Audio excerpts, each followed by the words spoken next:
Speaker tonight, Mr. Skip Friedman, was a combat infantryman who had the bad luck to be captured by the Germans. As a Jewish soldier, POW, his experience in a German stalag are unique. Without any further ado, Mr. Friedman, take it away.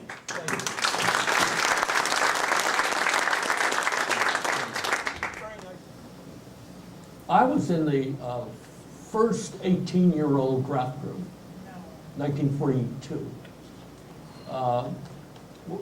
Pearl Harbor was December 1941, and during the year 42, the draft age was dropped from 21 to 18. And I was in the first 18-year-old group. And are there any World War II veterans here tonight? How many? Raise your hand. I can tell you what your birthdays were. You were born between 1920 and 1925. That's the group that fought the war. I'm 1924, so I was in it. And if you were in those 5 years, you were in the war. How many in the Korean War here? Anybody from the Korean War? One. Two. How about Vietnam?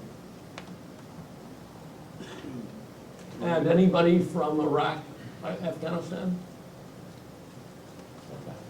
Okay. I ended up, I enlisted and ended up in getting trained in the infantry. I ended up in a camp called Camp Wheeler, which at that time was the country's first and biggest infantry replacement training center. And what that camp did was battle harden you and train you for 13 weeks. 2-week furlough, and boing, you were in a frontline troop, either in Europe, or, North Africa, Italy, Sicily, or in the Pacific. And I ended up, while I was at Wheeler, a group of us were assigned around the country in something called the ASTP. I'm positive nobody here has heard of that.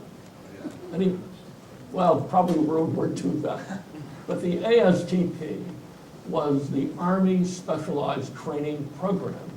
And what it was the Army grabbing young PIs like myself and sort of warehousing them in universities around the country. We did two things. It was the idea of training young, what they considered bright kids, and keeping the colleges and universities going.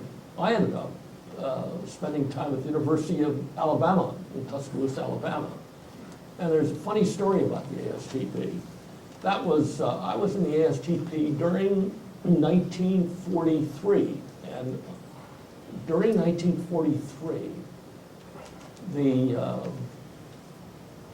invasion of North Africa had stopped. It was successful. The Battle of Sicily had started in July of 1943, and in September of 43, the invasion of Italy started. And during all this time, I was in the University of Alabama with with about 800 or 900 other GIs at that school.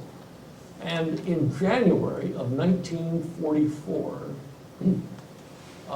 what was going on at great length was the planning for the invasion of Normandy in 1944. That was really the most important action that the American Army was going to take. There were some battles going on in the Pacific, and deadly as they were and tough as they were battles that usually were over in a matter of days, 15 to 30 days, and it involved 1 or 1.5 divisions, and they were bloody as hell, but they were over quickly. The battles in Europe were long and broad and difficult, and they didn't get ended in 1 or 2 days. They took lots of time. And the Battle of Normandy was being planned, and the American experience in Italy was that the Germans were fighting very, very hard and tough. And there were a lot of casualties going on. And General Marshall, who was the head of the army, was reviewing the plans for the invasion of Normandy, which was a monumental event. And if you haven't read any books about the invasion of Normandy, I can recommend some to you. There's a brand new book by a writer named Anthony Beever called D-Day. There's a book by a writer named Max Hastings, Overlord. There's a book by Ambrose, Stephen Ambrose, D-Day. These are terrific books, and you will be amazed. And there's another book by a John Keegan called Six Armies in Normandy.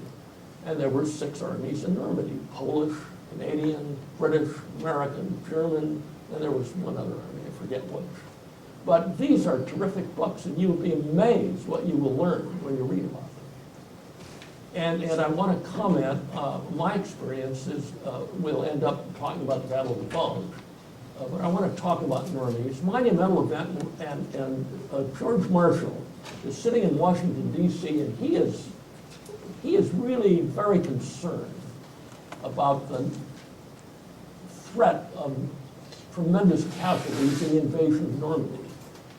In 1942, the British had made an invasion at a Belgian town called Dieppe, a French town, Dieppe, and they wanted to test what kind of defenses they would face when they invaded from the sea.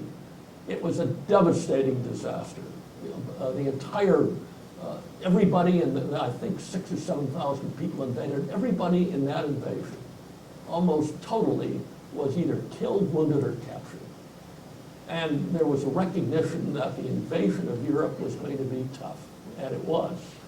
And Marshall is trying to figure out whether he ought to get more troops to have on hand just in case the casualties meet his expectations. And he starts going over Army personnel with the personnel people in the Army, and this is in the probably in the early winter, January, February of 1944. The invasion is only about 4 months off, 5 months off. And Marshall sees a list of about 100,000 GIs are active in sports, entertainment, filming, and he looks at this, and by the way, just to give you an idea, Ronald Reagan was an officer in Hollywood, California, filming war movies. And he looks at that and says, gee, we can do better with this personnel, and he recommends that this 100,000 be transferred to the infantry. And the Army people, no, that's too much good PR, we need that. And Marshall looks down the list again, and he sees something called ASTP. There are about 75 to 100,000 troops in the ASTP, which is a tiny bit of the Army. Remember, in World War II, 16 to 17 million people served during the course of the war. So 100,000, 75,000 is nothing.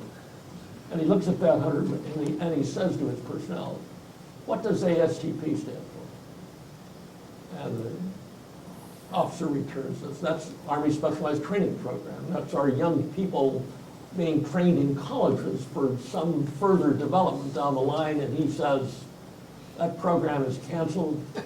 Those people are back with the troops. And within 2 weeks, we were given orders and transferred to various infantry divisions around the country. That's exactly what happened. So that by the end of February of 1944, the beginning of March, we were back with infantry. And this was true all over the country. The entire 175 to 100,000 was transferred to combat divisions. I ended up in a division called the 106. It was a new division. Training, it had trained in Tennessee before I joined it, and what we did during the summer was really get ready to go to war. And we knew by the end of the summer, the invasion of France, remember, was June 6, 1944. It is amazing that it is now 64 years since that. I mean, it seems like 15 minutes ago. And we trained at Camp Atterbury, Indiana, big infantry camp. And by October, we were on our way to Europe.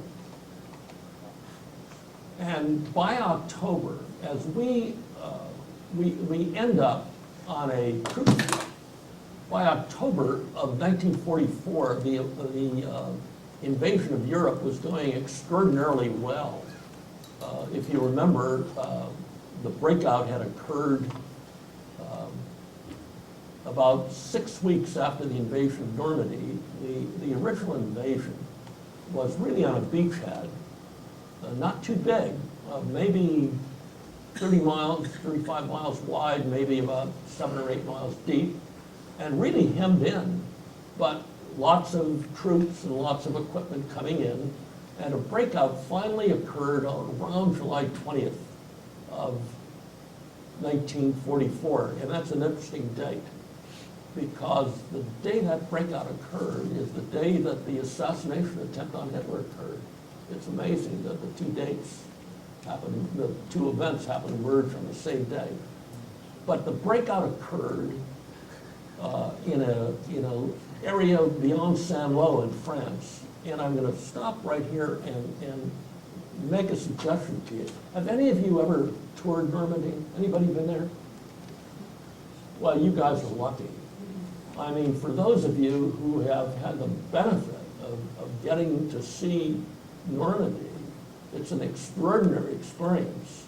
And you will see what went on. And if you take a look at the direct center of the attack, a spot called Pont de Hoc, and it's the site above which sits the U.S. military cemetery, which is still there. It's a fantastic experience to do it, and I'm sure that those of you who've done it would agree with me. It's just a great experience. But the breakout occurred in July, and for the next several months, for August and September, the American army was chasing the German army toward Germany, got them out of France, out of Belgium, and on to the German border. And the experienced people running the war, like Dwight Eisenhower, made a bet with General Montgomery that the war would be over by Christmas. Christmas 1944, that was the bet. By the way, he lost. And in September, our army had really outraced the ability to supply it. And the army had a pause on a big front running all along the French border all the way to the sea. The Germans were still around Antwerp. They had to be cleaned up out of there, and they were still in Holland. And the army stopped. Nevertheless, the army commanders and the general leadership thought that the war was over. They really did. And lo and behold, the 106, all I know is we're getting on a big, big ship in New York in the middle of the night, the old Aquitania. The old Aquitania is a sister ship of the Lusitania that was torpedoed in 1912. And there we are on this gigantic four-stacker ship with 10,000 troops on board. And we went across the Atlantic with no escort. We were all by ourselves, and we were assured that we were faster than submarines. Not so true. Really not true. And we landed in England for a short bit, and the next thing we were in France, and shortly thereafter on our way to the front. Now, right at this point, I want to tell you that we were assigned, we were a very green division. I mean, we had a lot of young kids. We were 18, 20-year-olds, most of us. We were assigned to what was called a very quiet sector. Let me talk about that sector for a minute, okay? We end up, I will tell you that I am suddenly doing a lot of work around a little crossroads town on the Belgian-German border called Schlozenbach. And Schlozenbach is in the middle of a forest that's called the Ardennes. Let me talk about the Ardennes for a few minutes. In 1871, the Prussians and the French had a war, and they were going to fight each other in Belgium. And the Prussians did a dirty trick. They sent their troops through the Ardennes, much to the surprise and shock of the French, and that was the end of that war. The Prussians conquered them by coming from the Ardennes. Step number one. In 1914, World War I started. The French were convinced and started an attack in northeastern France, very strong push toward Germany. And the Germans did another dirty trick. They came through the Ardennes, which was coming around where the French were attacking. So the French were going one way, northeast, and the Germans were coming a different way, southwest. And again, the Germans almost won World War I by coming through the Ardennes. Number two. That's number two. Number three, in 1940, when the World War II started, the French, for those of you who may know your history, had built on the French-German border a strong defensive position called the Maginot Line. Have any of you ever been there? Anybody been on the Maginot Line? And I have too. It is sort of crazy. It's a system of fortresses, very strong fortresses, with cannon facing toward Germany. And any army that's going to come and attack that has got to be probated, because that's not a good way to go. And again, what the Germans did in 1940, third time, they came through the Ardennes and almost wiped out the British Army. And within 6 weeks of coming through the Ardennes, the French had surrendered. So that's 3 times in a matter of about 70 years. 1944, guess where the 106th Division is located? Ardennes, we're smack in the middle of it.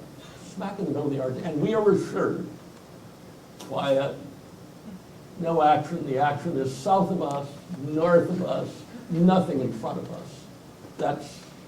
And we replace, our division comes in and point by point. I was in a headquarters company of a combat regiment.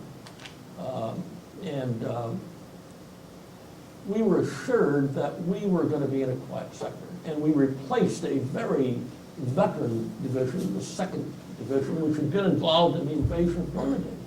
So they had been involved in the war for the last 6 months, and they were removed to rest, and they were sort of grumbling about leaving because this was such a nice, quiet way to spend the winter that they didn't want to give it up. We arrived at that position about the first few days in December of 1944. Very quiet sector. We did our work patrolling and whatever, and every once in a while, a cannon would go off. And we were, we were sort of getting used to the country. And what was going on, it was a very cold winter. Winter came early there. That was probably the coldest winter the Ardennes had had in about 50 years. Very cold winter. And on December 16th, 1944, guess what happened for the 4th time? The Germans piled a tremendous, I think the statistics are something like this. We had on a front of about 20 or 25 miles, roughly from the Dutch, Belgian, German border all the way to Luxembourg. We probably had about 70,000 troops. The Germans came through with about 300,000 or 400,000 when they made their attack. And lo and behold, we were at a point. Our division had 3 regiments all Army infantry divisions had 3 regiments. And the way they were really dealt with was to use 2 at a frontline position and keep 1 in reserve. Now, interestingly, my brother, my older brother, he and I went into the service on the same day, and without, we made up our minds we would not push our luck and let whatever assignment came along govern us. And amazingly, we kept on being assigned at the same places, but in different units. And luckily for me, he was in the reserve unit, so he didn't participate in the attack. But the 2 regiments right at the front, I can only describe where we were as the almost exact center of the Bulge attack, almost the exact center. And what the Germans did at our point is they sort of flowed around where we were. Now, when the attack started on Saturday, December 16, it started about 5:30 or 6 o'clock in the morning, and with a huge artillery bombardment. And as the day went on, and it was a very active day, we sort of thought, well, we're now in the war. We thought it was something ordinary. Now, let me make a confession. When night fell during those days of battle, it was, and we were assigned to guard duty, we'd be out on an outpost out beyond our company, you would swear that there was not another person in that forest. It was so bleak and empty. Actually, I'll give you another startling statistic. Battle of the Bulge, the biggest land battle the U.S. Army has ever been in. And by the time the battle ended, there were about 1 million people who had been involved on both sides. That is roughly 500,000 on each side. We were overwhelmed by attacks to the north and south of us. As a matter of fact, to the south of us, a very veteran infantry division, 28th, had several of its regiments in rest camp. They were in rest camp in a little town called Wiltz, Luxembourg. They're resting. The 2 regiments ended up captured in Wiltz, Luxembourg. We were vastly outnumbered, and by the 4th day, we were able to hold our own very well for 3.5 days, but the 4th day, we were literally cut off by being outnumbered by a ratio of something like 4 or 5 to 1. And on December 19th, 1944, is the day I ended up as a POW in an area that is, you've all heard of Bastogne, I'm sure. Bastogne is an area that was a little bit southwest of where I was. Now, there were 2 important crossroads in the Ardennes when we were there. One was a town that most of you probably never heard of, St. Vith. The other was a town called Bastogne. St. Vith got overwhelmed on the day we were captured. Bastogne was the last holdout southwest of us, and you all should know the story of Bastogne. It was they were able to hold out, and luckily rescued by Patton about a week later. And that, by the way, there's a very wonderful retelling of that story in the movie Patton, which tells that story very graphically and very accurately, very accurate portrayal. Let me comment about the Battle of the Bulge a little bit. It was an amazing experience, and it's so nice to be here, believe me. And we keep on learning more and more about the war as time goes by, and I'm going to recommend some books to you later on. But in one of the books, and I've read, I would say, hundreds of books on World War II, and I'll recommend some to you. But in a book called 15 Stars, it's a book, very interesting book. It's about 3 generals. Their names are Eisenhower, MacArthur, Marshall. And in this book, I learned that while we were under duress in the Battle of the Bulge, our division commander was a general named Alan Jones. And we learned that he had a nervous breakdown while this was going on, so we didn't get any help from our division headquarters. I also learned in this book that the First Army commander, we were in the First Army, huge, 3, 4, 5, 6 divisions, and the Army commander is a very celebrated general of World War II, Courtney Hodges. And we learned that Courtney Hodges was too upset to do anything and was totally ineffective during this battle. I learned from this book. So the point I'm trying to make is we weren't getting much help at our headquarters. This is what you learn in these books. A number of years ago, let me see how long ago, 1989, about 20 years ago, my wife and I had the wonderful luck to sign on to a trip that was sponsored by the History Book Club the trip was called The Battlefields of Europe. And the leader of the group was a author named Martin Blumenson. Martin Blumenson was an Army historian during World War II. And what the Army historians did, they served with the frontline troops and wrote actual histories of what the heck was really happening. These are great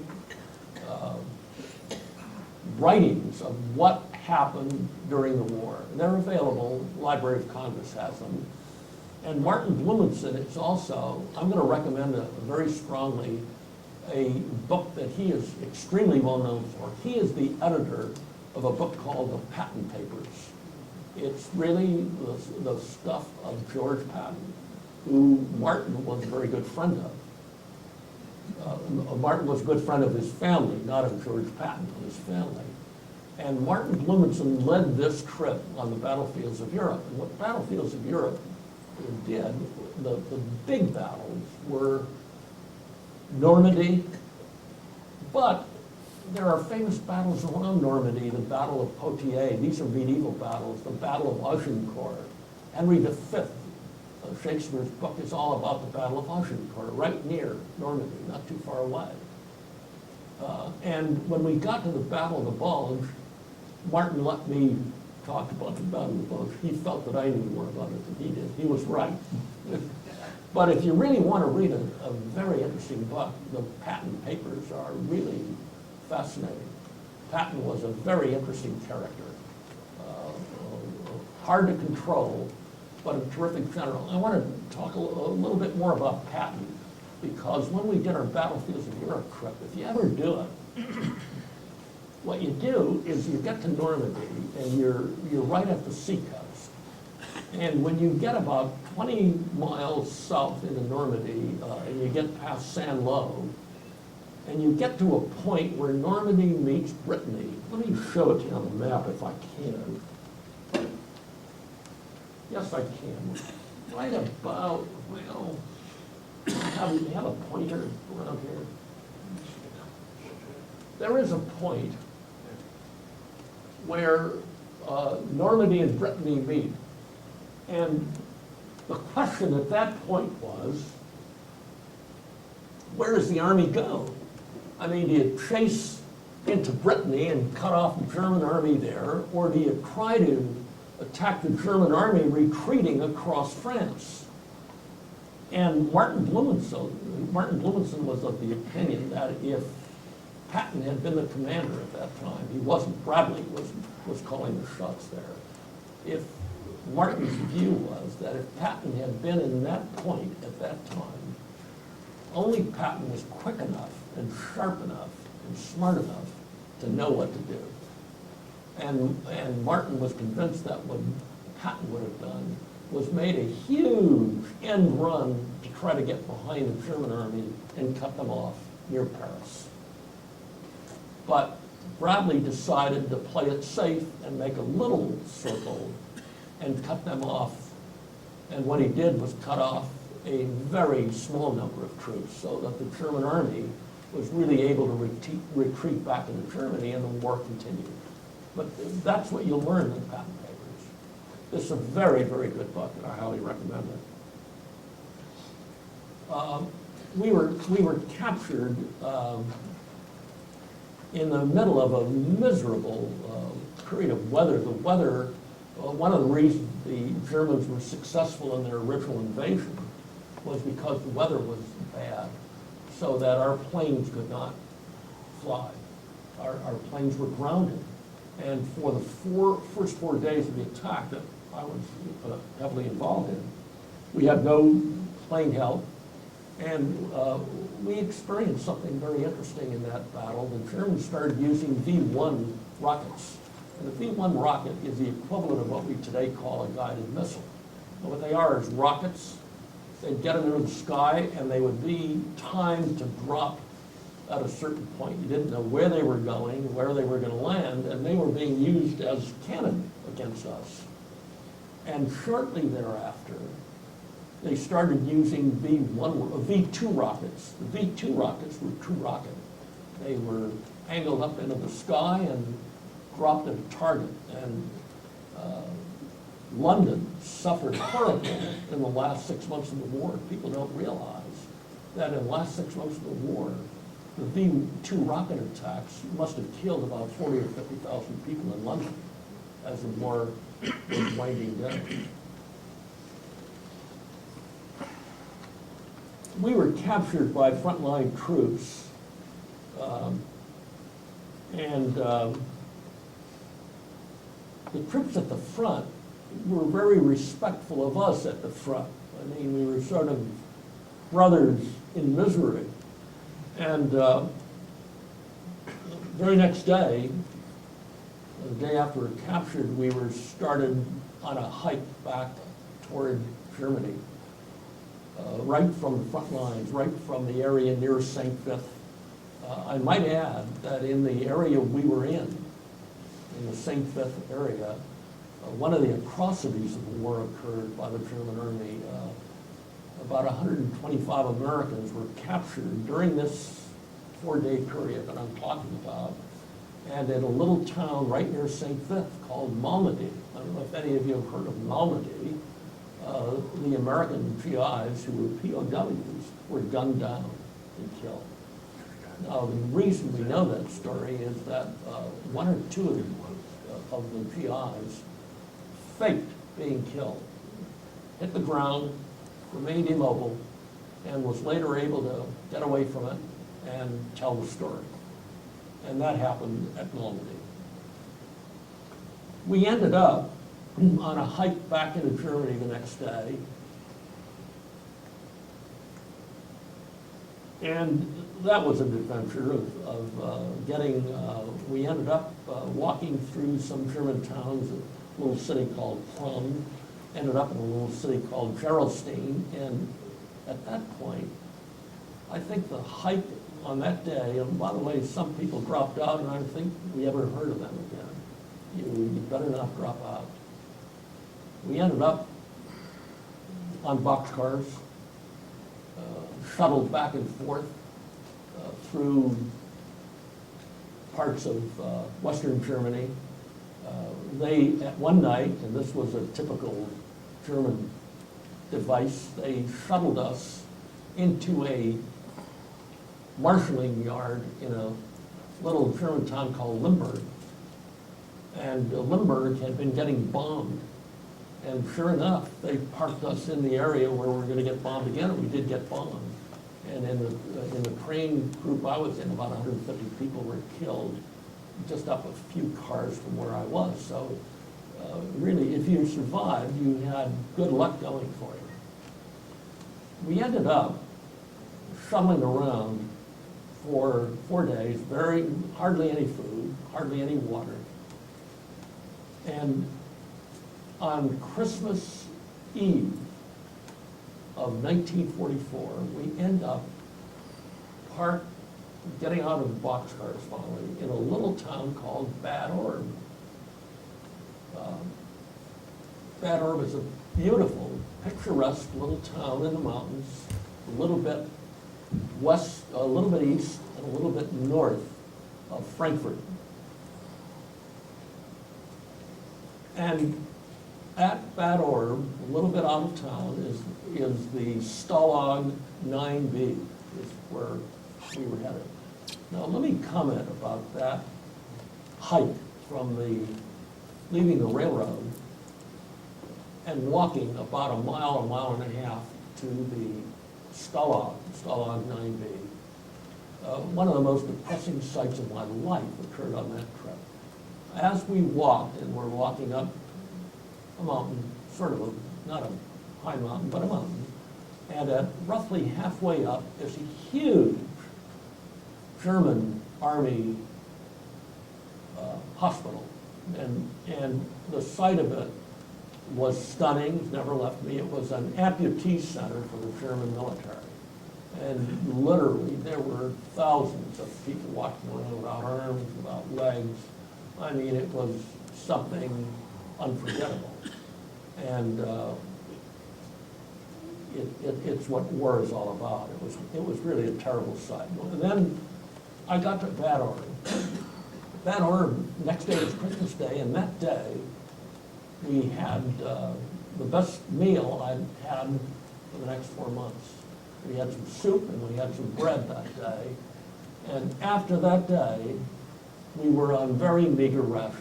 Maybe a piece of bread about this size, maybe, or some warmed up soup, maybe, but very little food. And literally, I mean, if time had gone by, more time, I think we would have starved to death. Now, let me stop at this point and say that, luckily for us, we were a bunch of young, tough kids. Honestly, the kids, all the people rose to the occasion. And the reason I want to emphasize this is that I have recently read some derogatory comments about the Citizens Army of World War II. And the comments have been something like this, that a volunteer army is the way to go. These people really want to be there, and they respond to whatever has to be done. And a citizen army, they want to be back as citizens, and they're here under duress, and they don't react very well. That's nonsense. The people who man the ships in the Navy, the people who flew the flights over Europe, the people who were in the infantry all over the world were young kids. Birthdays, 1920, 1925. And it was a terrific group of people fighting that war. So I get incensed when I read derogatory remarks about a citizen army, and I hope all of you do too.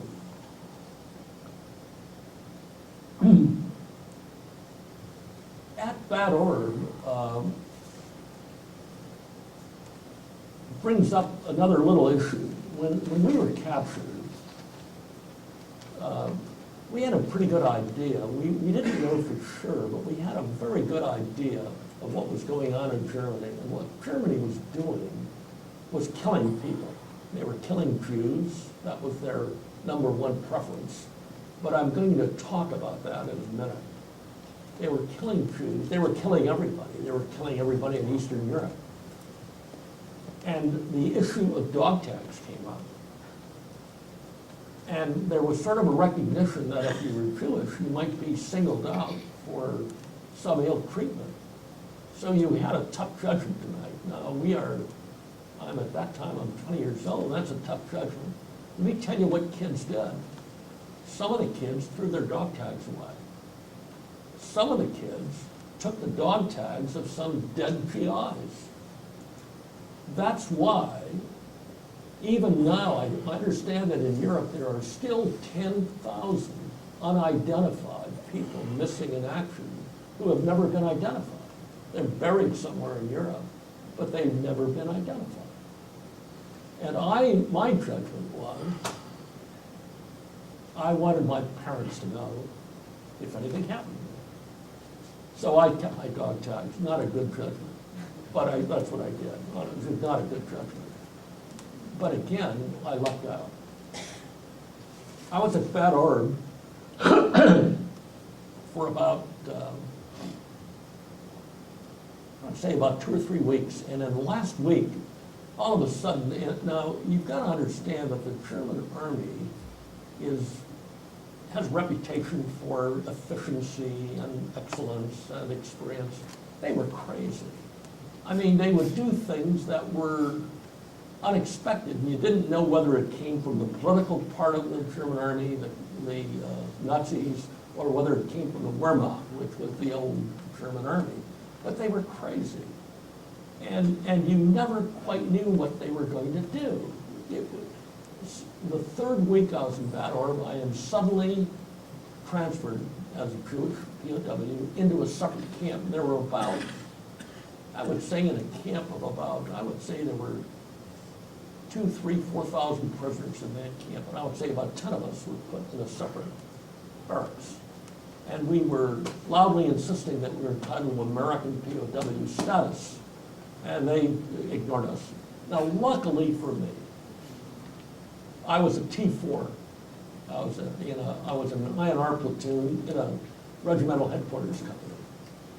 I was a T4, and what the Germans decided in their wisdom was they separated leadership from the troops. So the officers, commissioned officers, were shuttled in their own direction.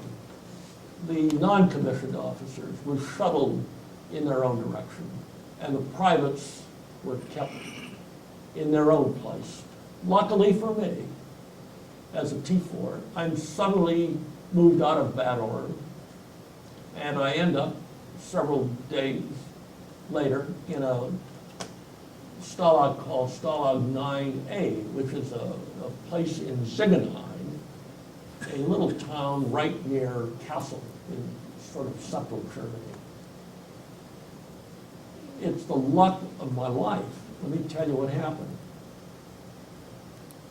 Some of the POWs that I was with, who had been left behind, the privates, the contingent of them, end up in Dresden, Germany. And they go to work in a slaughterhouse called SlaughterhouseFive in Dresden. I want to mention that Kurt Vonnegut, who wrote the book, SlaughterhouseFive, was in our division and was a POW in our group. So some of the GIs go to SlaughterhouseFive, go to Dresden. They are the GIs who experienced the bombing of Dresden in February of 1945. Dresden is bombed by the British overnight, by the Americans the next day, and the town burns. It becomes an inferno. And the American GIs survive. I mean, thousands of people were killed. The Americans survive because they're in the slaughterhouse 2 or 3 floors below the ground. And that's written about in Kurt Vonnegut's book. If you haven't read it, it's something to read.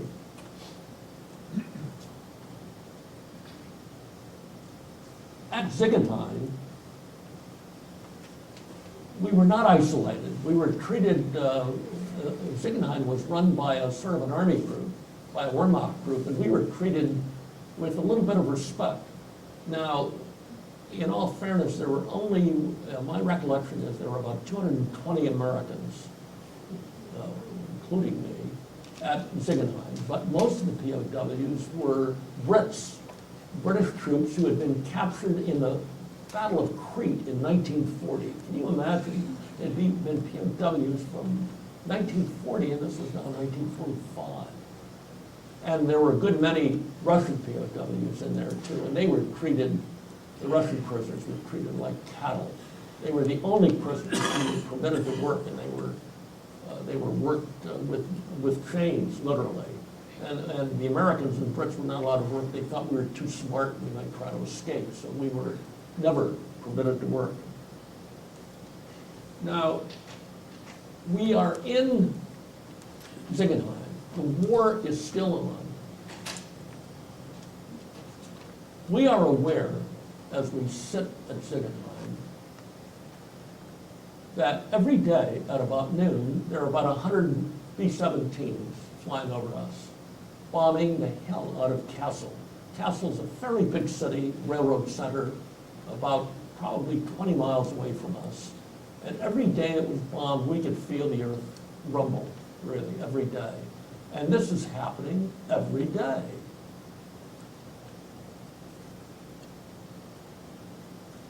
As the spring comes, we are getting aware of some things. In the first place, the Germans did broadcast their newscast, and they had a loudspeaker so we could get it in German. But we had a number of people who spoke German, so we would get the gist of the report. Now, the reports were very, very doctored, as you can imagine. But if you understood the way they doctored stuff, you started to have a pretty good understanding of what the difference was going on. For example, if a report said the Germans fought valiantly as they worked back toward Berlin, you had a good idea that the Russians were beginning to pound salt out of them. And we were beginning to understand what was going on. And as the spring wore on, we got to know more. All of a sudden, American P-47s were appearing overhead for about maybe, the first time it happened, maybe 30 seconds. Plane is suddenly overhead and comes over the camp and strafes. Camp isn't marked. I mean, it looks like a military installation, and we get strafed. We got strafed about 6 or 7 times. And the first day was about 30 seconds, 35, 40 seconds. Within a matter of days, we were suddenly aware that P-47s were coming over for maybe 2 or 3 minutes. So we knew that our army was getting closer, that the airfields were getting closer. And on March 30th, 1945, a battle occurred right between us. I mean, firefights were going on between us, and luckily about 2 or 3 in the afternoon, we were suddenly aware that our army contingent, the German army contingent, had disappeared. And a U.S. Army Sherman tank pulls up in front of the camp, and we go out to greet it. And a turret opens on top of the tank, and the captain sticks his head out and he yells out, "Anybody here from Ohio?" I raise my hand. And the reason I get such a kick out of that is that the day I got into Camp Wheeler, Georgia, and met Charles Guggenheim, who I'll talk about in a little bit. Charles Guggenheim was a guy from Cincinnati. And I walk into the barracks at Camp Wheeler, and his first comment, "Anybody here from Ohio?" Here I am. So my story is anybody here from Ohio. The war was still on, though. The day we got liberated, the war still was being fought fiercely. If you remember, we were liberated, the day of my liberation was March 30. March 30 was an interesting weekend because on April 1st of that weekend was the invasion of Leyte in the Pacific. We knew about that. And the fight was still going on furiously where we were. But we learned from some of the Americans coming by that the Russians were close to Berlin. So we were beginning to have an idea that the end was coming. But what really amazes me is that there was so much destruction and so much overwhelming of Germany as a country. It is amazing to me that the war didn't end sooner. I can't believe that an intelligent army commander would subject his troops to being decimated with knowledge that it was not going to win anything. And the war went on, in my judgment, easily for another 30 or 40 days before it ended. And the destruction never stopped. I mean, the bombing never stopped. The artillery attacks never stopped. The battles never stopped. I'm going to tell you a poignant story about why this is so important to me. On the day we were getting on the Aquitania to come overseas, I had a very dear friend of mine, and we've been together in the Army, a young man named Warren Gillespie, very good friend of mine. We were getting on board the Aquitania. We're going to this great adventure in Europe. And as he's getting on, he has an attack of appendicitis. is hauled off the ship, ends up in a hospital in New York City, and to his despair, we learn later that he missed the great adventure of all his friends in Battle of the Bulge. He despaired. Now, the sad thing is that 2 days after we were liberated, he was killed in France. He'd gone over as a replacement in the infantry division, was killed 2 days after we were liberated. So the sad stuff never stops.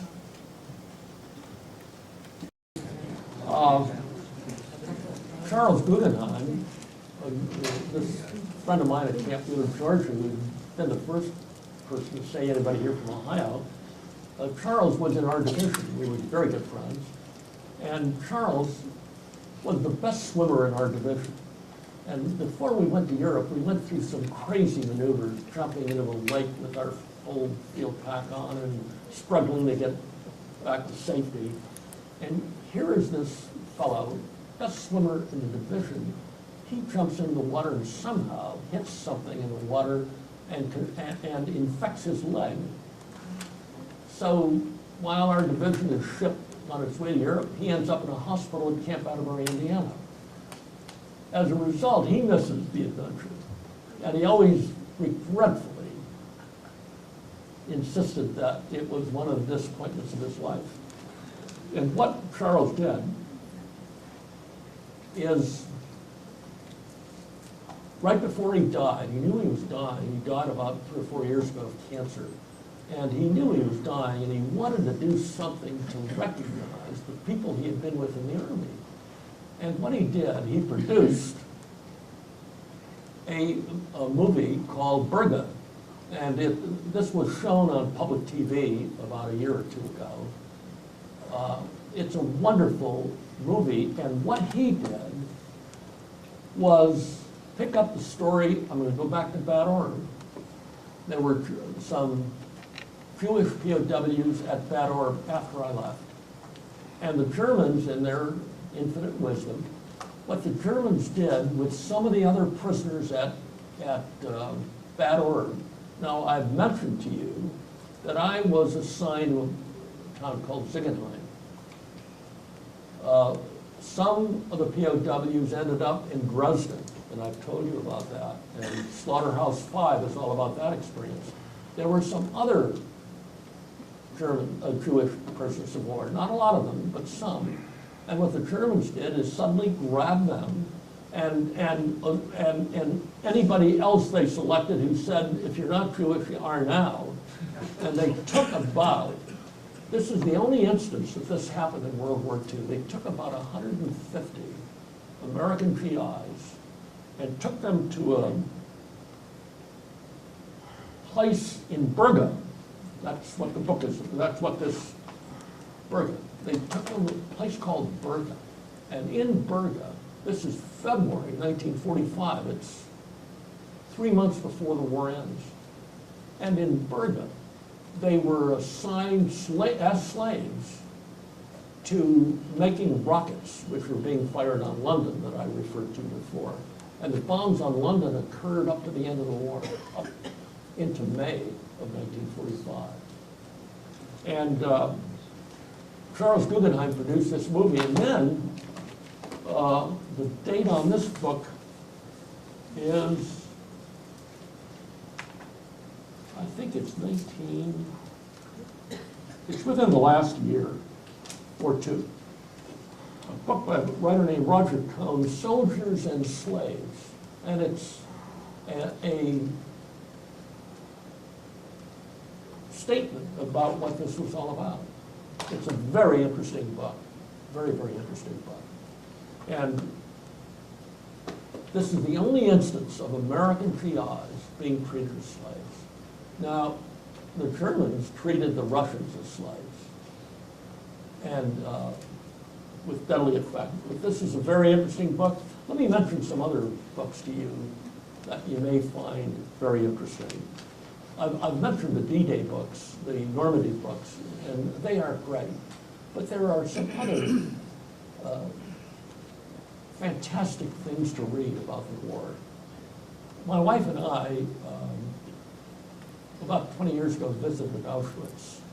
we had the point of visiting a number of, we had visited most of Europe, most of the battlefields, and a number of wars. We got to Auschwitz, and I was amazed. Have any of you been there? Anybody been to Auschwitz? Well, if you get to Auschwitz, it's a very interesting spot. In the first place, it's near one of the prettiest towns in Europe, Krakow. It's a beautiful medieval city in southeastern Poland. Beautiful city. Auschwitz is about 20 miles south of it. And when you come to Auschwitz, you realize that the installation is sort of built permanently. I mean, it's a big brick installation. I was sort of astounded when I saw it because it looked anything but temporary. I'm going to refer you to a book that is one of the best books I have ever read about the World War of 1939, 1945. It's a book called The World at Arms by a writer named Gerhard Weinberg, who is a professor at the University of North Carolina, very adept in the German language, and has been able to read through records and files. And I will just quote one of his findings.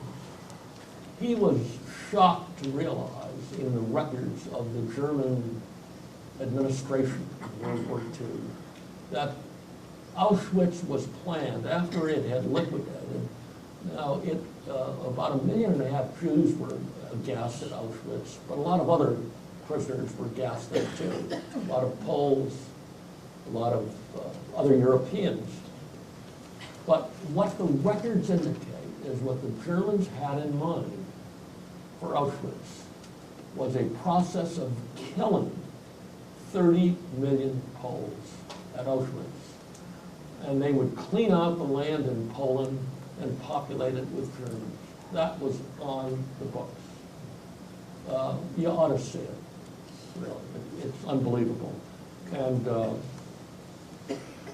I would highly recommend that book. Let me recommend just a few other books. I've recommended 15 Stars, which is very interesting. And The World at Arms. I've mentioned a number of the Normandy books. There was a book published in the last year that is one of the most stunning books on World War II that I have ever read. It's a book called The Third Reich at War by Richard Evans, who's a professor at the University of Cambridge in England. And what this book does is Evans attacks World War II by emphasizing what the Germans were doing during the war, because when you read the American histories, you're really focusing mostly on what we were doing, what our strategy was, how we accomplished it, what our problems were, what our benefits were. But Evans attacks it a different way. He attacks it from the German view. It is a devastating account of what the Germans did. Let me refer to one item. The month before the war started, in 1939, the Nazis decided that they didn't want to feed people who required special care in nursing homes, orphanages, special treatment. So what they did was systematically, this is a month before the war starts, in August 1939, they killed 40,000 people. Kill them. And they send the ashes of the people to their parents who say, we regret to inform you that your child or your wife or your father or your grandfather, whatever, suddenly fell ill and died. That would be the explanation. But that is what the Germans did the month before the war. During the war, the devastation was unbelievable. And what the Germans did is they went, as they invaded Russia in 1941, and swept through Poland and the Ukraine and got to Moscow and Leningrad in a matter of 6 months where they were stopped. They never stopped killing, pillaging, burning, destroying as much as they could so that the poor citizens of Poland and the Ukraine, Belarus, were devastated. Now, 4 years later, when the Russians started their attack coming back, the same thing happened. The same damn thing. So these people of those countries went through it twice, not once.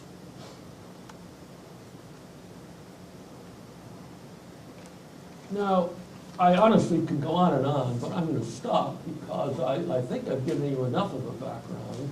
And if any of you have any questions, I'll be glad to answer them. Thank you. I have one. Would you please leave with somebody at the library the list of these books that you... I'll be glad to. Sure, I'll leave it with Tim Burns. I'll leave it with Tim. Yeah. I'll be Send it glad out to. on an email. In fact, I will even do more. I'll add to the list. Yeah. Good, thank you. I happen to like to read, and I've read literally hundreds of these books. And and what we're learning, here it is, we're in the year 2010. We're still learning new facts. We learn new things. That you learn things from the memoirs and the letters and stories. I mean, they are amazing stories. And they all didn't get told at one time. Now, we had the benefit in our day. We had some great newspaper reporting. I don't know if any of you here have heard of Ernie Pyle. Well, okay, Ernie Pyle was a great newspaper correspondent and wrote down-to-earth stories about the GIs. And we had, during the period before we got into the war, Ed Murrow was reporting from London. And if any of you had the benefit of hearing those broadcasts, they were unbelievable. They were just unbelievable. Murrow would get on top of a building in London and describe a bombing as it was going on. Just amazing. Yes, sir. But I'll be glad to leave a list of books. Obviously, you're familiar with the infantryman. How about the Afghanistan? About what? The Afghanistan infantry. Well, you know, the regret I have is I've done a lot of reading of the Iraq and Afghanistan war, and I don't learn a lot. I mean, I just don't get a lot of good information that I feel comfortable with. I'm going to give you a good example of what I mean.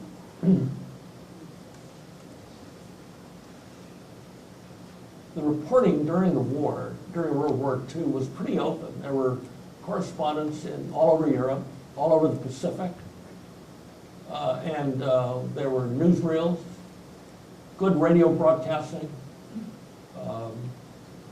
and we were getting, one of the benefits of having a citizen army, which I brag about, is that it engages the entire country. And believe me, every family was invested in that war and paid very close attention. So we were getting, and the government was pretty open about what was going on. I mean, they didn't duck things. They let it be known. And there's another thing that was going on. The leadership, Marshall, if you weren't up to it, you were out. I mean, they did not suffer incompetence. So that you were aware that the leadership was concerned about giving you the best leadership you could get. Now, I pointed out that not all the leaders were up to snuff at crucial times, but by and large, the leadership was damn good. By and large, it was good, competent, brave, everything you want to say about it. But I'm going to refer to what happened to General McChrystal just in the last 2 weeks. General McChrystal. Now, General McChrystal was revealed by a reporter for a magazine called Rolling Stone to be very dissatisfied with his civilian leadership, with very nasty comments about the civilian leadership, with nasty comments about some of the military leaders. And if that had happened in World War II, that general would have been out the door in a matter of minutes, not hours. Now, this reporter for the Rolling Stone magazine reports what he hears and sees. And by the way, most of the revelations came in a drunken spree, as I understand it. That also was very flattering. What I have read since that, and by the way, I thought it was a very brave article to write. I mean, what he wrote was, hey, we've got the guy who's leading the troops in Afghanistan, and he's bad-mouthing everybody. You can't run an organization like that. And he was willing to report it.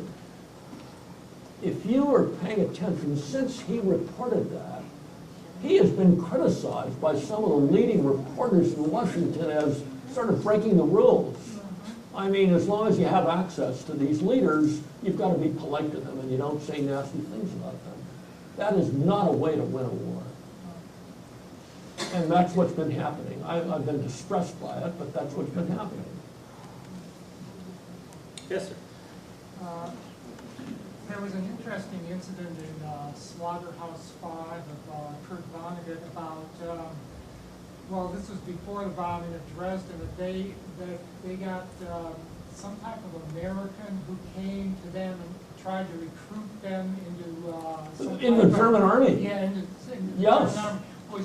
Was your detachment ever visited by someone No, like that? no, we were not. I mean, we were not. We were not. And I must say that in my last place, Ziegenheim, we were treated very deferentially and pretty politely, but at Bad Order, we were not treated very well. It all depended. It really, I'm going to refer to a George Washington book, which deals with prisoners of war. In 1776, the American army had been getting the dickens kicked out of them, really. Washington had lost the Battle of New York, and he'd been kicked out of the New Jersey area, and he finally ended up in Valley Forge. And the American army was a ragtag army, and we had not had a victory yet. We had been really losing every damned engagement we had. And on Christmas night in 1776, George Washington, I'm sure you've all seen the painting. He's in a boat holding a flag, and the troops are crossing the The library Delaware. is closing shortly. Please bring your items to the first floor checkout area. The troops are crossing the Delaware River. And what Washington leads his army of about 800 or 900, and they get across the Delaware River, walk south for about 7 or 8 miles to Trenton, and they surprise the Hessians at Trenton. And they capture 1,000 Hessians. This is Christmas night, 1776. Washington immediately, let me interrupt. Prisoners of war were very ill-treated during the Revolutionary War. You were apt to get shot, hung. Nathan Hale, the famous American hero, he got captured and hung like that. They did not treat, both sides, ill-treated their prisoners, both sides. But Washington, on that Christmas night, issues an order that the prisoners are to be treated with respect, not to be harmed, be fed and sheltered. That's the order from the General of the United States. And those Hessians were treated well. War ends 7 years later. Most of those Hessians were so impressed with Washington and his conduct that most of them remained in the United States after the war. And that's been, up until this past era of torture, that's been the history of the American Army. In our entire history, we've been very, very decent at prisoners of war. If I may interject, one of those Hessians might have been one of my mother's distant relatives. Oh, really? Yes. Well, but that's an amazing, and by the way, that book, that's another wonderful book. It's a book called Washington Crosses the Delaware. It's a wonderful book, and It's just great the way a tradition gets established. Other questions? Yes, sir? Could you describe your interaction with the German guards? Did you talk to them? Were they just kind of aloof? Or were they... Aloof. We talked very little to them. Very, very little. We had very little. They were, at Bad Orb, they were a little nastier. I mean, but I think the leadership at that camp was nastier. And I think the leadership, I think that we lucked out. The place I ended up in Ziegenheim, we lucked out because we must have had a commandant there who was a decent person.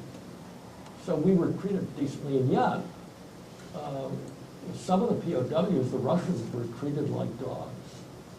But we were treated okay. And you raised a terrific question, and I've given that some thought. I think there was a sense that by the spring of 1945, that the Germans had lost. I think the people in that army knew they had lost. In fact, they knew they had lost when they left France in August and September of 1944. They knew they had lost. And I think they had a sense, that's my reaction, that if they were going to surrender, they weren't going to surrender to the Russians, they were going to surrender to the Americans. And I'm convinced that part of our surviving in pretty good style had to do with a sense of we were entitled to some POW treatment of decency, sort of Geneva Convention idea. I'm convinced of that. And because when you have people under your control, you can do anything, any damn thing you want to do with them. And if you're at least decent to them, then that says something pretty strong. Just one follow-up, if I could. Were you surprised to see Russian soldiers in the camps, or did you think they were... No, I wasn't surprised by anything I saw, really. I mean, everything was so startling that you stopped being surprised because you could almost expect any crazy thing to happen. You would come into the, I had a funny reaction. As you'd walk, and I did a lot of walking in Germany. You'd walk through a town in Germany. This is the middle of the war, and you are aware that there are thousands of young people from all over Europe doing slave labor in those cities. They are fixing the railroads. The railroads would get bombed during the day, and overnight they would be fixed. And there were thousands of young people doing slave labor, really. They were fixing the railroads, fixing the roads, hauling merchandise, loading trucks, loading railroad boxcars. And I sort of had a humorous reaction to it. I'm looking at all the young people in Europe are in Germany. All the German young people are all over Europe. Everybody is where they don't want to be. It's sort of crazy. Anything else? Did your brother see any battle? He did. I mean, his regiment, our two regiments were wiped out. His regiment was united with another division, and they did see action. Remember, the Bulge was, it started December 16, and by Christmas Day, by December 25th, it was stymied, and then the problem of kicking the Germans out of Belgium started, and that took another 3 weeks. So that by the end of January 1945, the positions were back where they had started on December 16. And he did see action in that encounter, yes, he did. Luckily, we both got home, amazingly, amazingly. Okay. It's actually my wife's question. Oh, well, She wants me to ask. But I was curious about it too. If you could maybe just describe the moment of your capture and kind of, I'm sure what you feel is probably worried. well, It's a long way from the University of Alabama. oh, it's a long way from Cleveland, Ohio.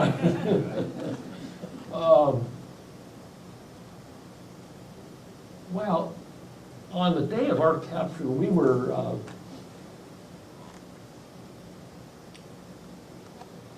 I'm going to give you a funny kind of an answer. I was in an INR platoon, intelligence reconnaissance. And I was in that because I knew how to read a map. Really, I knew that the sun set in the west and rose in the east, but we ran into difficulty because there was no sunshine for 5 or 6 days, so you couldn't tell. But I was in an INR platoon, and on the first day of the battle, it was a very active day, but we did fine. As a matter of fact, our regiment captured a number of German POWs that day. We must have hauled in about 200 or 300 prisoners that day and brought them back to our headquarters company. And our sense was that, well, that's what battle is like. I mean, this was our first experience. And I'm running errands, and our regimental commander was a Colonel Deschanel, Carl Deschanel, who was one of the youngest colonels, one of the youngest regimental commanders in the U.S. Army. He was 32 years old. Most of the colonels running the regiments were in their 40s. He was 32 years old. And I'm carrying a message from one of the rifle companies to the colonel in his tent in our little town of Schlossbach. And I look at a map that's on the wall just like that. I look at the map, and I can read a map. And I see an arrow north, but west of us. And I see an arrow south to the west of us. So I'm seeing 2 arrows pointing at our division headquarters called St. Vith, and I'm saying, this doesn't look very good. I really could read that map and understand it, and I made the point before of saying that our leadership flunked at division and army headquarters. And I'm convinced that if we had had really top-notch leadership at that time, by the next morning, our unit, our regiment, would have started withdrawing from where we were back towards St. Vith so we could form a line. Attention patrons, the library and checkout desks are now closing. We have a way to get out. Okay, so I was convinced that if there was really good leadership, quick leadership, smart leadership, like I mentioned about Patton before, of knowing what to do quickly at the crucial time, we would have been able to form a line west of us. We stayed in and I would have done that night. We stayed in that position for 2 more days. And by the 3rd day, we were cut off. I mean, we were totally encircled. We were encircled by an army that outnumbered us, umpteen to 1, with tanks, artillery pieces, everything else. And the real lack, the real failure is not a failure really, but the weather forsook us. And we weren't able to have any help from our planes. So there we were. It's great to be able to talk about it. Were you really scared? Pardon? Were you really scared? Oh, sure, sure. Yes, yes. But again, I can't emphasize enough that most of the guys were very solid, really. I mean, they reacted calmly and strongly, really. Most of the guys, not all, but most were pretty terrific. Most. Yeah, well, the answer is yes, we were scared, yeah. And we were scared, I'll tell you what scared us more than anything. We were bombed by our planes, not scared to take us out of us. We were strafed by our planes. Now in strafing, we were strafed about 4 or 5 times. Strafing happens so quickly that you can't anticipate it. So it's over quickly, and if you get up after a strafing, you're okay. But it was very quick, and it was boom, boom, boom. We were, I want to emphasize one more point about the war. It took every bit of effort to win that war, every bit of effort. Look what the Air Force did. The Air Force went on bombing runs, and the Air Force had a lot of learning to do. They had very smart people, and yet, when the American bombers first came to Europe in 1942, the leadership referred to the B-17 as the Flying Fortress. And you can't harm a fortress. That's baloney. The first flights over Europe were without fighter support. And every time they did that, about 20% of the mission was blown out of the sky. Keep in mind that during the course of that war, 50,000 airmen were lost. That's 5,000 airplanes. Pretty tough going. I mean, it was tough stuff.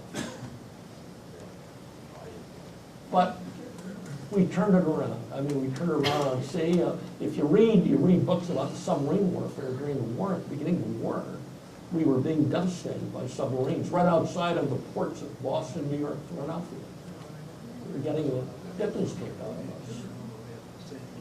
What was your opinion of your colonel and his leadership up until the time of the surrender?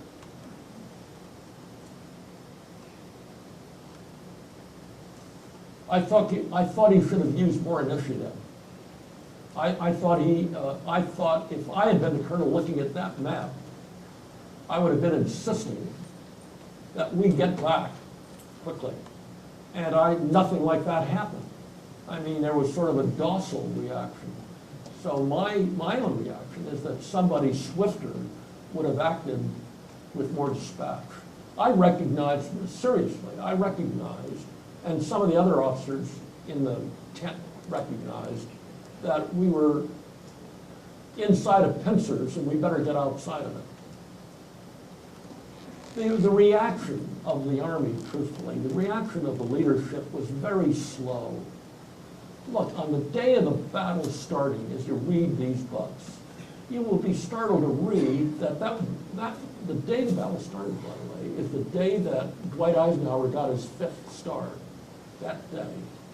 And he was at a wedding reception in Versailles on the day the battle started. And other of the generals were sort of on vacation. It was the Christmas season.